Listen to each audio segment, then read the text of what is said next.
Hi friends, welcome back to my channel. Dasara holidays అయితే వచ్చేసినాయి. పిల్లలు అయితే ఇంటికాడే ఉంటారు. రోజు వాళ్ళకి వెరైటీ టిఫిన్స్ అయితే కావాలి కాబట్టి నేను ఇలా గుంత పొంగనాలు అయితే వేస్తున్నాను. దోశ బ్యాటర్ తీసుకుని అందులో కొద్దిగా క్యారెట్ తురుము, ఉల్లిపాయ ముక్కలు, పచ్చిమిర్చి, కొద్దిగా జీలకర్ర వేసుకుని 1 అవర్ పాటు పక్కన పెట్టుకోవాలి. ఇప్పుడు స్టవ్ వెలిగించి పొంగనాలు పైన పెట్టుకుని కొద్దిగా ఆయిల్ వేసుకుని ఇలా పొంగనాలు అయితే వేసుకోవాలి. పిల్లలకి వెరైటీగా చేసి పెడితే వాళ్ళు ఇష్టంగా తింటారు కాబట్టి నేను ఇలా దోశ పెడతా పొంగనాలు అయితే వేసాను. చాలా టేస్ట్గా కూడా ఉంటాయి, సింపుల్గా కూడా అయిపోతాయి. పొంగనాలన్నీ వేసుకున్న తర్వాత ఇలా పైన క్యారెట్ తురుము వేసుకుని అటు ఇటు రెండు వైపులా కాల్చుకుంటే పొంగనాలు అన్నవి రెడీ అయిపోతాయి.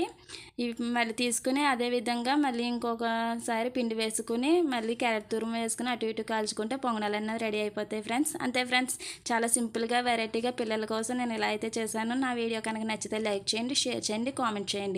మరిన్ని వీడియోల కోసం నా ఛానల్ సబ్స్క్రైబ్ చేయండి.